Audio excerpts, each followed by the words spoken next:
we're live. We're live. So, Yay! welcome, everyone. Welcome to Wisdom Wednesday, the daytime edition. There will be an evening edition later. My name is Reverend Evelyn, and I am thrilled to have Sherry Taveras from Mom. Can I say it? Mom Templative on Substack as my guest. So, welcome, everybody coming on in. We'll get started in just a moment. Welcome to Katie, 2260, Hamilton's Lore and Shadows. Wow, that sounds fascinating. I wonder if that's the Yes, title of a book. I Welcome, think it welcome. should be. Yeah, I'm I'm I'm intrigued just from that. All right, so come on in and welcome. We got a lot to talk about today. Anyway, so what I like to do is a little bit of grounding, a little bit of breathing, a little Mm, invocation, and then we love will that. dive in. And people, it tends to take about, 3 or 4 minutes for a good group of people to enter in. So Okay. that's what I will do. Welcome, Courtney. Come on in. Thank Hi, you for joining. Courtney. All right. So I am going to just do a little grounding. Hmm. So I got my feet on the floor and I'm taking a breath.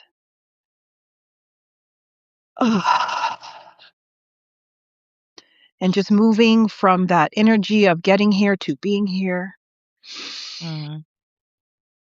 breathing in gratitude for our beautiful guest and for everyone who is joining us.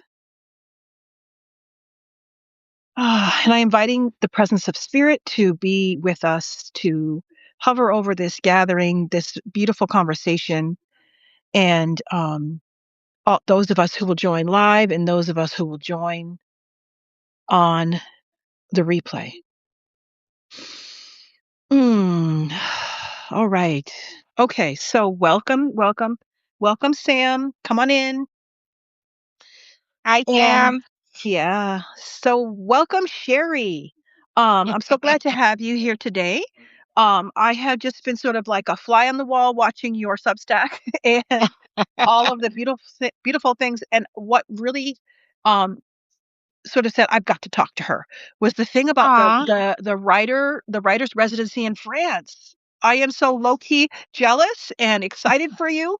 Um, I spent some time in France, and I was actually going to do a study abroad program in Avignon, but Ooh, some things happened and I wasn't able to go. But I feel like I have a past life in France because I learned to speak French like that. I spoke it without an accent. And when I was there, people kept asking me where I was from. So really? France and we just have a little thing. So, You have a um, connection. yeah, so I need to go back there. But anyway, when I saw that you were going to France, I was like, oh, I have to talk to her about France. So we'll talk about France. We'll talk about your book, your beautiful book. Oh, thank And you. oh my God, I almost cried when I saw the video that your daughter made about your GoFundMe. I was like, I have two Ah, daughters, and if one of my daughters ever did that, I would be on the floor. So, welcome. Why don't you tell us about yourself and all of the good things that you're up to here on Substack? oh my goodness. Well, I don't have anything else to say. I think you did me well. Um, I love that you have a connection to France, and I love that it has a lot of people excited because I'm terrified. I've never gone abroad by myself. Um, I have 4 kids, and I spent the past decades, raising them Hmm. and pouring my life into them. They're amazing human beings. I'm so grateful for them. And this past few years, I've been writing on Substack since 2024, I think it was. Hmm. Hmm. I think I started as a reader and I challenged myself to step into spaces where more of my peers existed. And so as a writer, I wanted to, do that. And it's been the best decision I ever made. I've met so many amazing humans on here.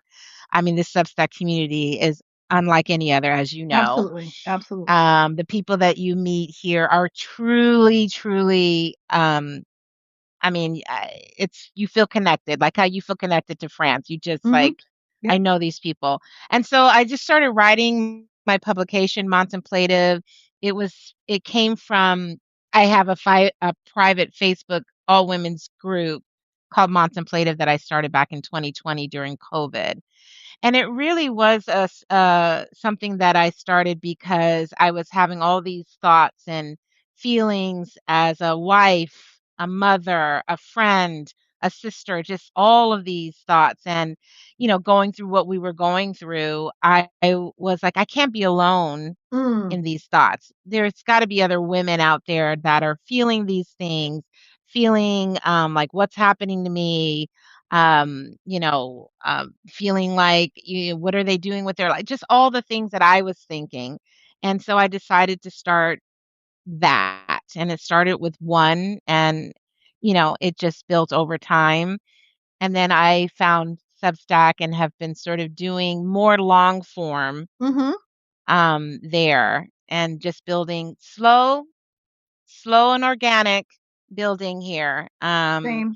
Same. Yeah, and I'm grateful for every single one of my subscribers, whether they're paid or free, because I feel like when they do come in and they join my subs, I feel like it's authentic.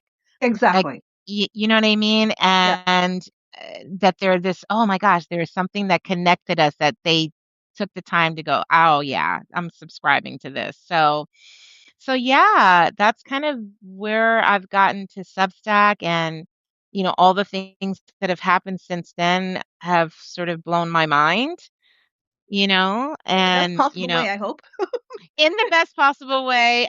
I mean, it was kind of birthed out of a lot of, emotional, uh, I would say unpacking Hmm. over the last few years. And, when you're a mom and your whole identity is that and raising the kids, and that was me. And I always wanted to be a mom. I wanted 4 kids. I wanted 2 girls and 2 boys. That's exactly what I got. Wow. And yeah, when we made the decision for me to be home to raise them because we wanted to be the ones to have the most impact and be the biggest voices in their heads, Hmm. um, that's what I did. That was my life.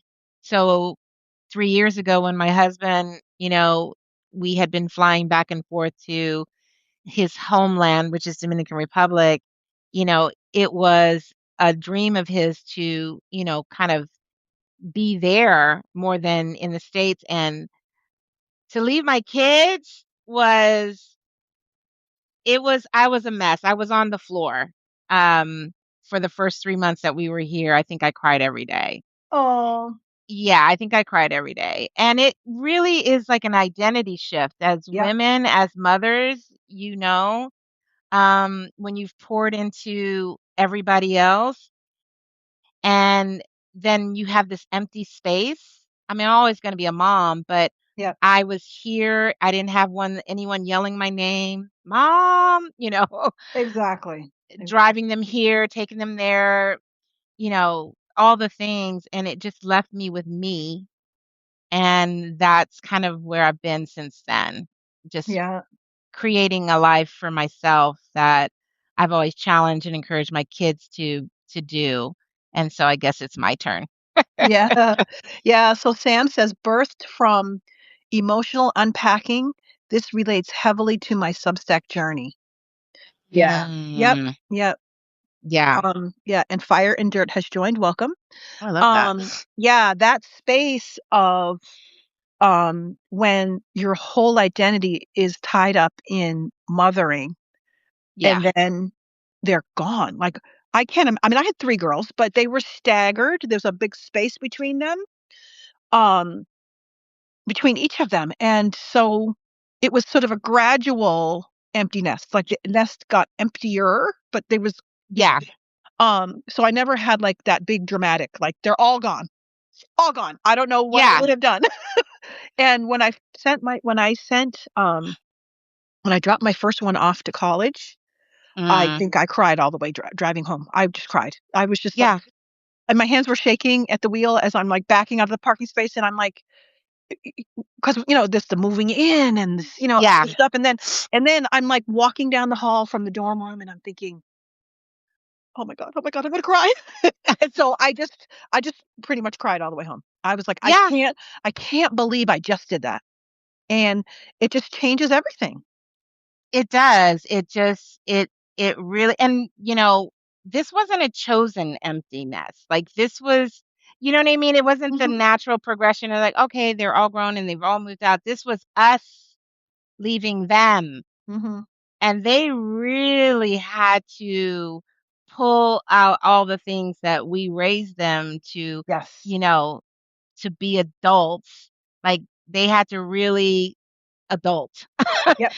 and find a place to live. I mean, it was heart-wrenching for Yeah. me, Yep. but I learned that it really helped them to see what they were made of. Yep. I mean, come on, when we were raised, I don't know, growing up, I was out of my house by, like, 17, and it was easier then to get a job and, pay your bills and all those things, and this generation is really not Very in challenged. very Very challenged. challenging, and you see a lot of them coming back home because it's really hard out there. Yes. Um, but they have really pulled out all the stops and basically turned to me and said, "Don't use us as an excuse not to go live your life. We're okay. We're gonna be fine." That's a beautiful testament. That's a beautiful testament to your um success as a parent. Mm, That your kids could then turn around and say, "We're good. You trained us, and so now, we're gonna live what you taught us." That's like, um, yeah. I mean, my second child was moving out. Well, let's just say, I was trying to get her to move out. She was very resistant. mm, Um, and So that summer, I talked to so many people that I knew, adults that were I think mostly older than me. What was your mhm, story about leaving home? Like, I was very curious because mm. it's a tender little spot right there. It's like, Yeah, you're over 18. This child was 24. So, you know, right. it was time for her to go. And she was just it was like she was holding onto the door jamb and like, no, no. Uh, So I was talking to a bunch of people that I knew. Like, so tell me, how did you leave home? Like, what? And to a person, they were thrown out. wow. Yes. And so I was Oh, like, "Okay, so I'm not gonna do that." yeah, I yeah. mean I mean, one person said when they turned 18, the next day, her dad was like, "I'll help you pack." Mm, These were all, these pretty much all of them were older than me. So, I mean,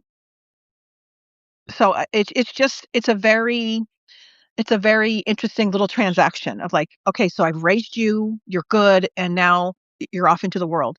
And as a mom, we have to trust in what we mm, have sort of implanted in them, what we right, planted into them, that they are going to be able to live and thrive on what they learned, right, exactly. and the experience, and the not experience, the um example. That's the word. The example Right. that we set. Yeah, absolutely. Yeah. Wow. So let's talk about your book. Let's talk about your book. And was that part of? Did you write that while you were on Substack or before? Like, what was that journey for your book? So the book I actually started in 2020, Hmm. and you know, it was hmm I mean, I think it was a culmination of everything that I had already been going through Hmm. and things that I had avoided, um, that I don't know if this happened to you, but just, childhood trauma, dysfunctional family, all the things that sort of kind of make you, Hmm. and some of those things, a lot of those things that I never confronted or dealt with. And so writing was always a way for me to process. sort of life and my thoughts. And I've always been journaling since I was a little girl. And in 2020, I started going through perimenopause and oh my God, girl, it was just emotional, like I was crazy. Like I feel sorry for my family. They they were like, "Who is this person?"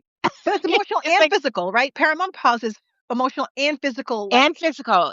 I couldn't even Yes. pull them apart. Yeah. No, exactly. So, you know, I've always wanted to write a book. I've always loved fantasy. I love, you know, what was it? Charlie Willy Wonka and the Oh, yeah. I can't even Chocolate talk. Willy Factory. Wonka Yeah. and the Chocolate Yeah. Factory.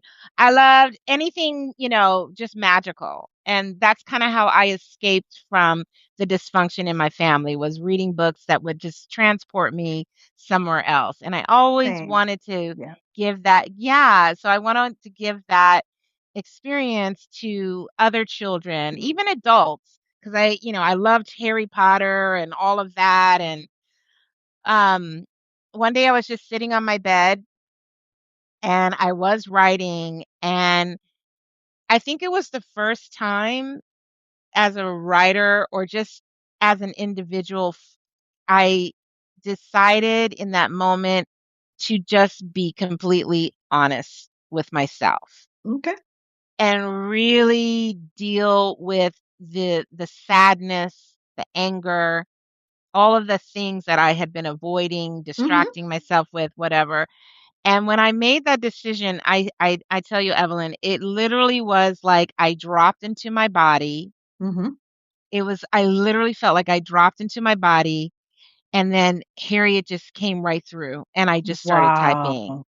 I'm not even kidding you. And it's so Wow. funny because I hear that story about J.K. Rowling's, how Harry Potter came to her. And it was like, oh, and I was like, how does that even happen? Like, who, that only happens to certain people. But I understood it in that moment for me. I think it was just that waiting. It was like something that was always there, but I was never willing to go to those hard parts of myself. And so Harriet is a lot of me as a young girl. Mm-hmm. The stories of there's flavors of family and things, and so it just kind of also took me on my own adventure of seeing what unfolded as I wrote it. So Wonderful. I love that. yeah, yeah, Beautiful. Sam yeah. Sam says Willy Wonka is one of my favorite all-time movies. Oh, that's funny. I know. Yeah. I love it. It's yeah. Yeah. Yeah, I wasn't allowed to read fantasy as a kid because I grew up in a very strict Christian home. Um, Right. I mean, Harry Potter didn't come out till I was fully an adult. Mhm. I read the first one to my oldest daughter, but I never read it myself.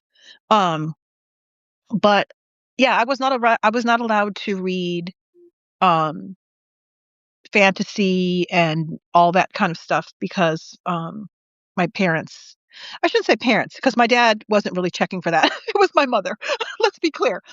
um so yeah, Yeah. there was a lot of censorship going on because she was very had very conservative um ideas about what young ladies, you know there was the whole purity Should be thing reading. going on. Yeah. Yeah. So yeah, so Yeah. I never really got, my youngest is loves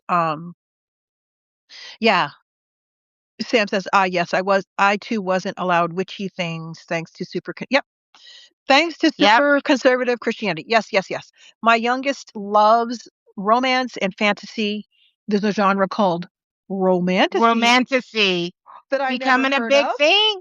It's Yes. becoming a big thing. Yeah. Yeah. So I love hearing about all the shenanigans in these books that because she annotates and so Oh, I love it. I get like a full breakdown of, oh, guess what I'm reading now. So yeah, so it sounds like your book is going to um really serve the people who are reading it, but I think that it also on its way out, right, was helping, it was healing you on as the story came out. 100%, and you don't think that that's gonna happen, but it transmutes you the emotions, Yeah. and you sort of, you know, taking the character and trying to be as honest as possible because there's so much. And I think that's why it's so important when we're putting our work into the world.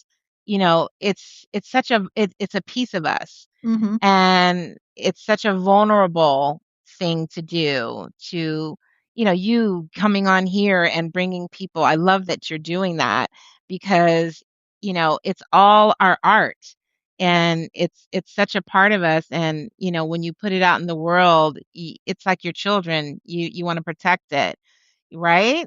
Yeah, yeah, And yeah, so, yeah. yeah, so it is a lot of me, and it's interesting because only adults so far have read the book and love it, and I'm like, "Oh, I love that," because I I wanted it to be like that, because I still think as adults, we have to have imagination and Our fun and inner play. children, our inner Yes. children still need to be nourished. And as I'm Uh, listening to you speaking, I'm thinking the next time I go to the library, I'm going to check out some YA fantasy because I read as many books as I could carry. Like I remember resting my chin and I'd have my yes, hand on the step. yes! And my mother said, if you can carry it home, I so, love and then she that. would go through, she would go through this, what I, before I checked them out, um, and I just remember the librarian at the front desk with her glasses on, and she would be like, does your mother know you're reading this? As she was like scanning a book through, and I would just feel like, whatever. But I love yeah, I that. was a voracious reader as a kid, Yes. but I knew to not even try. Do you know what I mean? I knew to not even go in that Mm, section because I was like, "Mommy would never let me read that." So why would I even, So I would look at the covers, because they've always got a beautiful cover, and yes. yeah. So of course, I was able to read *The Lion, the Witch, and the Wardrobe*, which was sort of, fantasy, but it was Yeah, also like Christian allegory, So right, yeah, exactly. yeah. I think there's so much fear, when it comes to, I wasn't raised religious, like my parents didn't but there was a consistency where, we would go to church every Sunday, and Mhm. that was kind of more by my mom. But my mom she wasn't this is how we're going to be raised and da da da. Da. It was just, you know, I think it was for her, and we came along, and as I got older, I had kind of had my religious passage, Mm. and then kind of came out of that, and I say that I have a belief in God, Mhm. but I'm more on a spiritual journey, Yep. and I don't need, you know, these systems to dictate to me how to believe in Yep. that. I love that. I I love feel that. like it, Yeah. yeah. I love that your parents gave you the leeway, right? So they Hmm. brought you along and exposed you to it, right? Yeah, But then you didn't feel like overshadowed by it, and you right. didn't feel um trapped in it, when Trapped it's in it. your entire life. I mean, as a kid, I thought, first of all, I thought everybody was a Christian, and Mm, I thought, of course, everybody believes in God. I mean, and I just remember that there was this whole series of like eye-opening events, like everybody doesn't go to church, everybody doesn't mm, believe in God. Like, what is this? What is this scandal? So I was like fully dipped. I was fully dipped into um that whole scene, and yeah. it captures your mind and your nervous system, and it really governs how you move through the world. And so in the process of deconstructing from all of that, Mm, it's really helped to open my mind, it, to, because like I wanted to pursue spirituality, but like, oh, that's not Christian. And like even yoga, I was 28 years mm, old wow.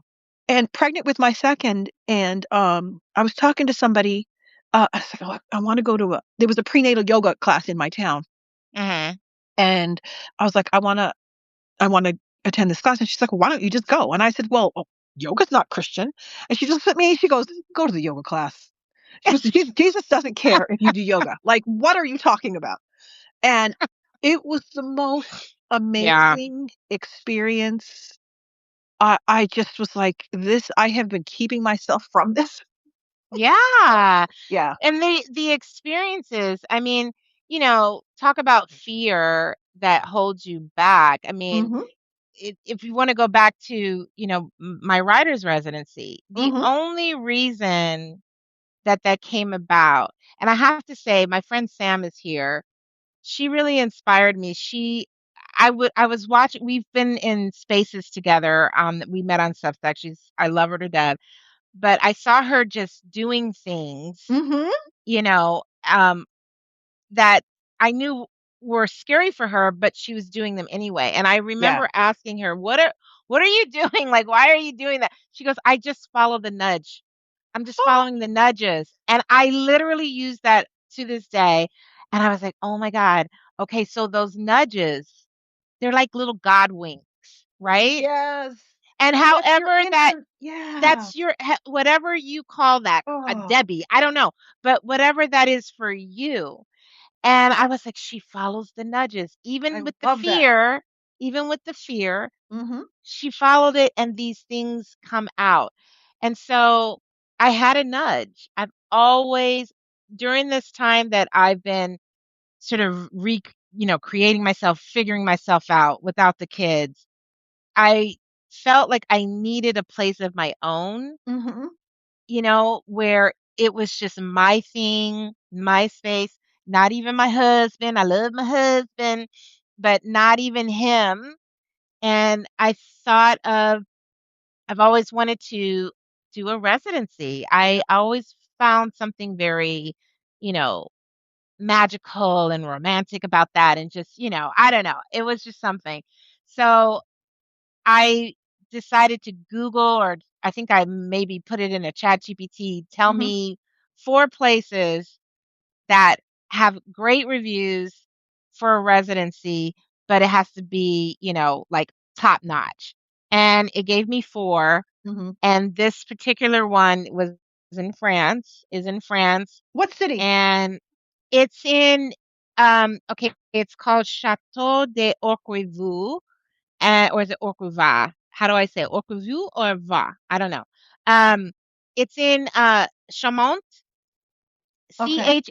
Chaumont, Okay. I'm not Chaumont. familiar with. So it's a little okay. So I'll Yeah. be flying into France, and I will be taking um a train to the Gare station. I cannot pronounce anything, Mm-hmm. Evelyn. Um, but then it's like a 2.5 hour train So ride. that means you're going south. So Okay. I'm going south. Yeah. Okay. Okay. All right. And then I'll look it up. it drops me off at the Chaumont station, Yeah. and then they'll be picking me up there. And I think the it's a beautiful, huge mansion, chateau that Chateau. was, Yep. Yep. yeah, Diderot. Cannot pronounce it, but he was a famous artist, and just wanted a place for artists to come and just only have to focus on their work. Oh, I love that. And yeah, and when I saw the videos and I saw the pictures and I saw the artists that had already gone there and the impact it had on them, I was like, I'm going to have the audacity to follow my nudge and apply. Yes. Oh And my girl, goodness. it was the best thing that I did. I was terrified, and I was just scared to fill out the application. And it's really a simple application because they really want people that are going to be a part of the community that they curate there for that Mm-hmm. amount of Mm-hmm. time. Mm-hmm. So they really choose, yes, you want to, you're a writer, an artist, obviously that's important, but they're really looking, you can tell they're very handpicky in who they choose, because it's really important that you are someone that can be a part of community contribute in a way Yeah. that makes you everyone feel connected. And so I filled out the application and just set it and forget it. And that was back in July of last year. And I completely forgot about it. Completely. Because I didn't think I was going to get anything. Right, right, And right. then months and months later, I get this email saying congratulations. And I was like, what? And I opened it and I had completely forgot about it. And I couldn't believe it. And that I cried, I couldn't believe it, and then I was like, "Oh my god, how am I gonna" I didn't plan this. It's like when you get nominated and you don't Yep, think you're gonna win. yep. I had no. So that's where the GoFundMe started. My friends were like, "You have to do this. I've never done that. I don't." How's that going? How's the GoFundMe going? I am almost there. Like, Oh, wow. literally, I the support and a lo I would say 90% came from Substack. Really? That's The amazing. That is it's amazing. it's it's crazy, the Yeah. community here and obviously friends and family. So, Yeah. I just I'm heading there and I'm scared because I flying causes me anxiety anyways, and to go abroad by myself for the first time is pretty scary. When is the residency? April 1st to the 14th. Oh, it's coming up. Oh, it's coming Yes. up. Oh, wow. I'm very excited. Yes. Right. Yes. Oh, so okay. So So Karen Wesley says you were going to be a different person after your residency experience. yes, Karen was I watched her on you had interviewed her Mm-hmm. and I know she had went to Greece. Yep. And so I really loved hearing her story because I felt like, okay, Karen can do it, I can do it. You know? Yes. Yes. So Julie Sunrise says, can you post the GoFundMe here? What I'm going to do, Julie, I'm going to have Sherry give me the link, and I'll put it under this video when so that people watch the replay um can see the link. Because if we put it here, it'll disappear. Um, I mean, you'll see it, but I mean, then it will disappear. So you can, um, after this conversation, you can send me the link, and I'll pop it on here. Okay. Yeah. Oh, thank you. Yeah. Yeah. Yeah. Appreciate that someone even asked. That's awesome. Yeah. Yeah. Yeah. So, Because people love to support. I used to be in nonprofit management, and um, people love to support a vision of somebody who has an idea and they're pursuing it. There's something in human mhm, nature, like everybody wants a thing, right? Everybody wants to go for something. And if you have the yes. resources and you see somebody going for that thing that you support and you can see they support, people love to give to that kind of Yeah, thing they do. because it And makes them feel so good to have supported someone's vision, someone's dream. it really does, and you don't realize that. And it's again, it goes back to what you were mentioning before and what we were talking about is just following that nudge and doing it scared, just doing the thing because when you take that step, and you receive so much. I mean, the gratitude that I feel. I mean, I think people were getting tired of me because I just would send videos and cry. But it inspires others to do the same. It's like Yep, what's possible for her, that's possible for me. absolutely. You know Yep. what I mean? And And I think that's the what Sam said yeah, about following the nudge, I mean, yes. that is a nugget. That's a nugget that I'm like That's a putting in my pocket. That is a nugget. yes. I love that because so often, I mean, I feel like everybody gets nudges.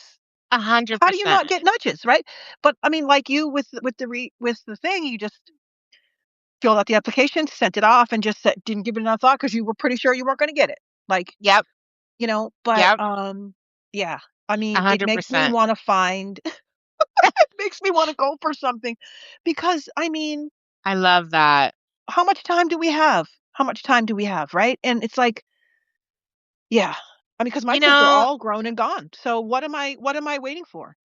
exactly. And I think you said it too that, what are we waiting for? Because, you know, a part of me was feeling guilty with everything that's going on in the world and how Oh, crazy the world is right now. And I literally was like, what am I doing? I'm trying to raise money for this, and people are going through so much, and we're going through so much in the world as a collective. People are hurting and sad. And a dear friend of mine said to me when I talked to her about that, she goes, that is all the more reason that you need Yes. to go. You Yes. need to go because of all the craziness that's happening. People Because need to see, yeah, art, art. making art is going to save the civilization. And there's an expression, healing heals the healer, right? But Ooh, I love that. making art, and also there have been scientific studies that Mm, making art and just looking at art can be wow. healing. You can, I mean, checked, they put, those electrodes on people, Yeah. you know, and they had a gallery, with all these different kinds of, like one room that like sort of dark themes and the other room with different themes. And they had Mhm, people go through and just, they were being monitored remotely. Their heart rate variability, like all these different, like what was going on in their, brain activity and all that. And, these, because I mean, you can't just say, oh, art heals people. They had to sort of demonstrate. And it was just fascinating, um, when people would hear what was going on in their biology, because they didn't know wow. what was happening. They just walked through the rooms and just experienced the art. Um, Wow. so yeah, it shows up in your physiology. I mean, I know whenever I go, like I used to live in DC, and I would go to the National Gallery, and I Mhm. would just walk around and I would just be like, I just would feel like my feet weren't touching the floor. Like, do you know what I mean? I just Wow. would be like, I felt like I had long skirts on, and I was just like sauntering through. The National Gallery of Art is like a church. It is, for me, it is Mm, just, walking through that place is transcendent. So you wow. going to France, and you, first of all, you following your dream, right? Yeah. Yeah. And the joy that's bringing you, that joy is being spread, Mhm, right? And now mhm. you're gonna go and you're gonna work with other people, other Yeah. artists who are doing their thing. Yeah. Yeah. I mean, your friend was exactly right. It's exactly what the world needs, is more people who are doing their thing and creating Wow. joy.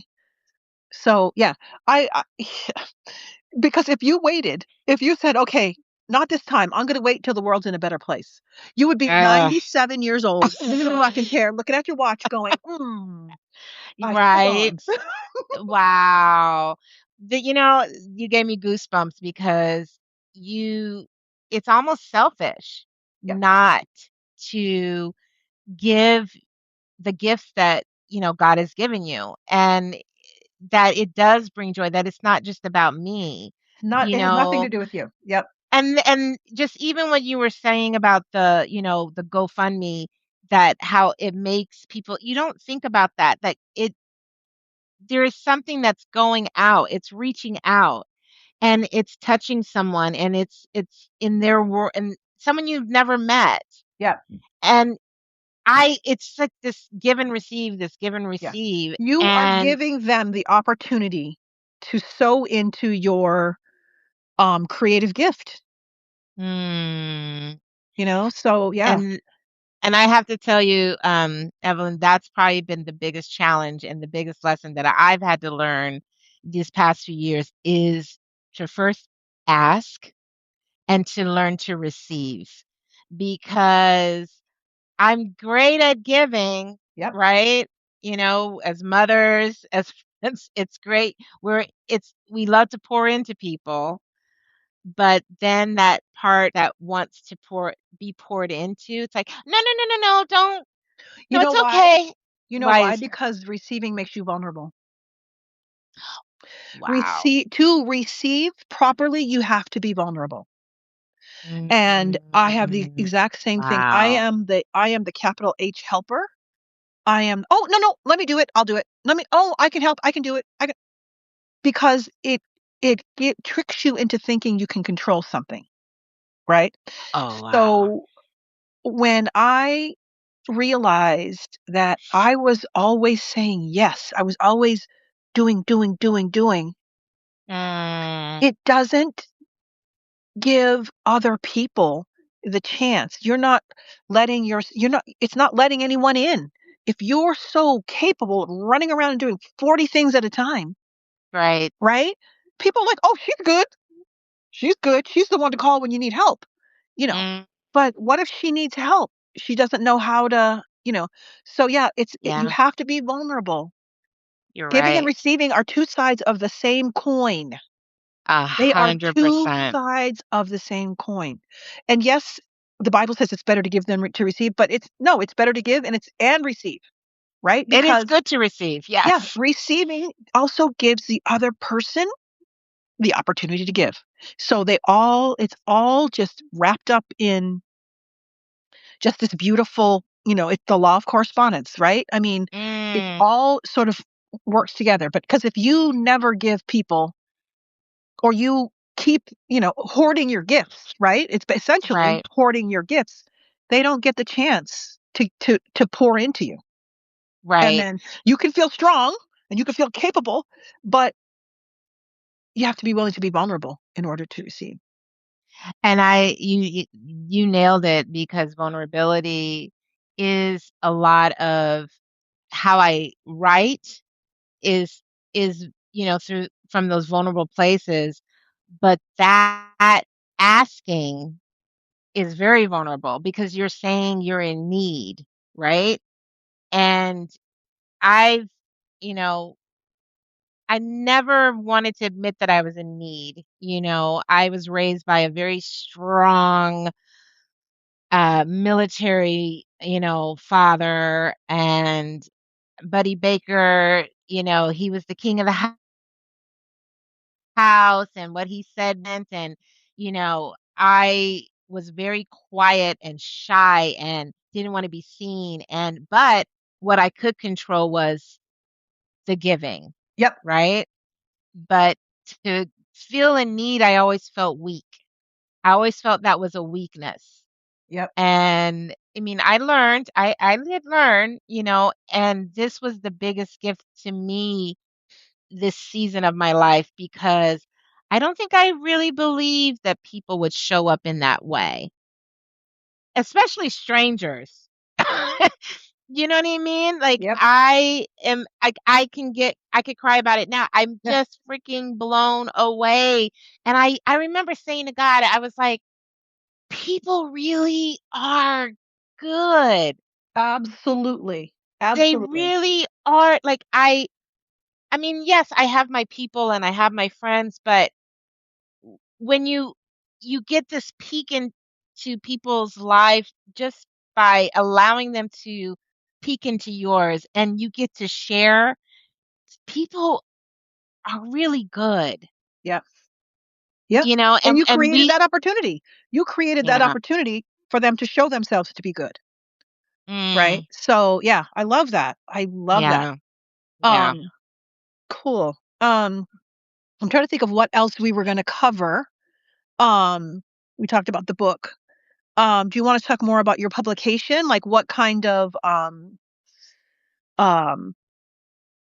so every now and then, on notes you see, algorithm, please bring me, and then there's a list Ah, of people, right? Like oh my like goodness. who are your My ideal people, reader? Yeah, your ideal readers. it's funny because I always never wanted to get niched down. I'm like, Right. I want Yeah. everybody. Like, but it was created for women, mothers. I mean, it's called contemplative, Mhm. It was sort of because I'm a very much I took it off of it came to me because I'm very I'm a very introspective. Yep. I go in Yep.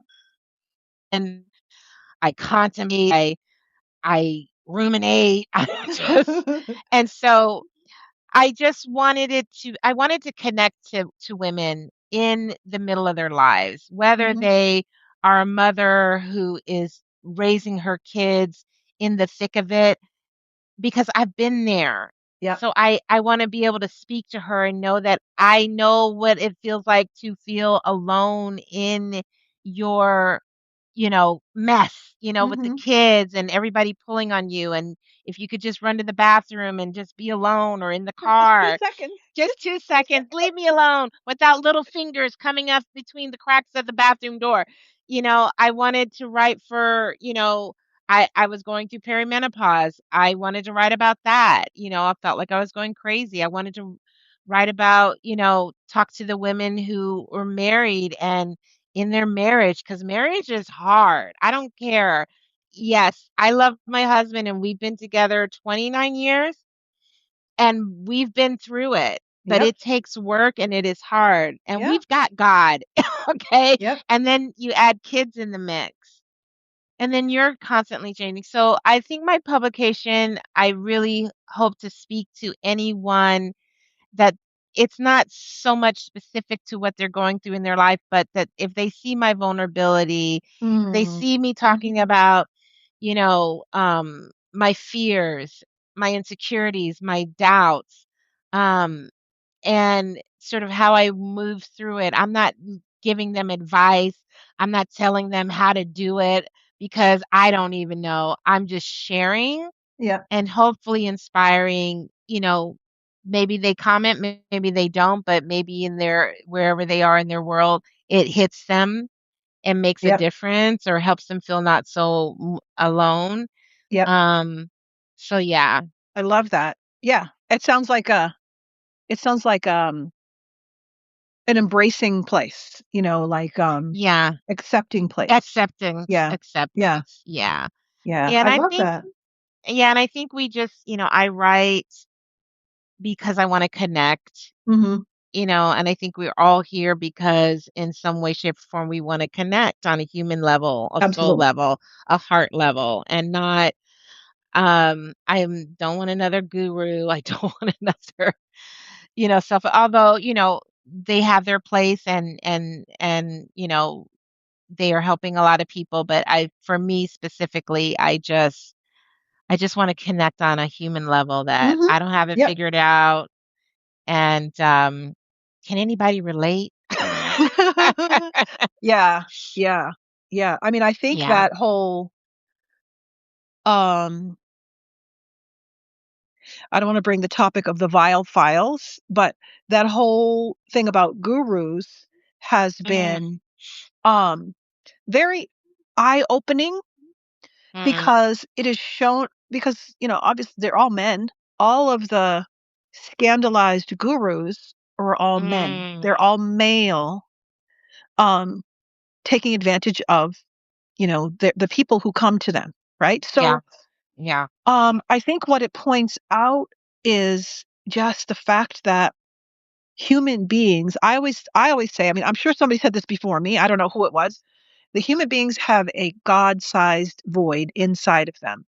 Mm, mhm. And there are people who live and die and never even access that. But there are people Wow. who are led around by their heart, right? They are looking for what's going to fill that space. Right. I feel like there are people who just aren't even aware of the space. They're like, oh, living my life, whatever. But if Mhm. you're a spiritual person, if you are led by your fascination by the unknown, fascination for the unknown, right? Like, Mm, how does the world really work? Like, what are these emotions about and all that? If you have those and you see someone who is teaching things that resonate with, where you're coming from, right. it's very, very attractive for someone to have adoring I was gonna say fans, but it's not really fans. It's I don't know what they're called. There's the guru and it's the adoring people, right? Right. It's very, very fascinating and these are all, of course, always also older men, right? So to be holding court with a room where 70% of them are young, passionate women who think that you swallowed the moon, Yeah. right? So I think that th- the beautiful lesson coming out of all of these people getting busted Mm, for living patently hypocritical lives is that we are seeing we created that. Do you know what I'm saying? As a public, as a, you know, is at least speaking about Deepak Chopra, publisher of over 100 books, a Yeah. hundred in each one. All he has to do is say, "I'm coming out with a new book," and it's already on the bestseller list, Yeah. right? And um, it's it's the adoring public. It's like there's I don't want to say they because I bought at least 5 of his books, right?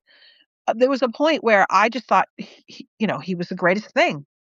Yeah. Um, Well, I think that, it just shows, and it's, that we cannot put people on exactly. pedestals and to worship and to idolize and all those things, Yeah. and I think that's why I love our community Substack, Hmm. because I feel like everybody, I do. I feel like we're on the same level. Like, you Yeah. people may have more subscribers, or, Yeah. been here uh, but there's this level of, I got you, I see you, I Yeah. know you. I mean, I can get DM'd from someone that has more subscribers than me, or smaller subscribership, and there's this connection Hmm. that we're not idolizing each other. We're like, Exactly. I, Peers. I, right, peers. And I think we're all coming back to that, and people are going back to their communities, and going back to, those things that truly matter, instead of these outward things, Yeah. and these, what we were told to worship or whatever. Um, and making art and creating art and writing and getting back to the things that we value, Yeah. and expressing them in the ways that are gifted to you, Hmm. whether it's through writing or artistry, or, working with kids or whatever it is, Yeah. but, and I think that's the beauty of, because I have to find the beauty in all this Yep. craziness. Yep. I have Yep. to, or Yeah. I will Yeah. spiral. Yeah. Yeah. Yeah. So, Absolutely. Oh, well, yeah. thank you. Oh my goodness. 2260 Hamilton's Lore and Shadows said disciples. That's the word I was looking for. Thank you so much. Reading my mind. Yes. Yeah. Yes. Yes. So, So wonderful. So this has been a lovely conversation. Is there anything that I didn't ask you that you would like to share, or do you have anything n- aside from your fancy France residency? Anything interesting coming up for you for your publication or? um, I think once I come back from France, I really have this. I have not been one. I used to do a lot of, for my women's private group on Hmm. Facebook, a lot of writing sessions, and, Hmm. to help people to just kind of express themselves. Yep. And I didn't have the emotional capacity to do that, um, with this community and out. So I feel like once I come back from France, and I'm feeling inspired to sort of build a community of people who either want to write a book, or have been writing and they haven't finished, or don't know Hmm. where to start, and just create a little space where I can support them Hmm. in that kind of space, I and love that. how I journeyed through it, and how I got to publication, but Yeah. just helping support them on their journey. That's Love. kind of something that's ruminating, but I really have a feeling that while I'm in France and what shows up there, I'm going to be sharing. I am going to be, vlogging, because I want everybody to join me there, and Hmm. so I'll be sharing that journey. But I have some treats that I think I'll be coming up with, for Yay! sure. Wonderful. Yay! Wonderful. Well, I wish you all the I can't believe it's coming up in April. I thought somehow I thought it was in the fall. Wow, it's happening. No, April I am 1st to the Yeah, 14th. I am April 1st so to the excited 14th. for you. And Thank you, Evelyn. And yeah. thank you for having me on. Thank you Yeah. for reaching out. This was a Yep. lot of fun. Yeah. I saw a lot of my subscribers on there, and Yes. I love when they show up. It Yes, they feels do. supportive. Thank you everyone who joined us live. And yeah, And so I'll have send you the GoFundMe link, yes, so if please. anyone who wants to support, because I'm almost there. Oh, she Yes. said sounds amazing. I might have to join that group. Thank you Yes. both. Oh, Yeah. Julie, that'd be awesome. Yeah. All righty. So thank you everyone. And thank you, Sherry, for saying yes. And yeah, enjoy the rest of your day. Have a beautiful day. Thank you, Evelyn. Bye, everybody. Okay, bye bye.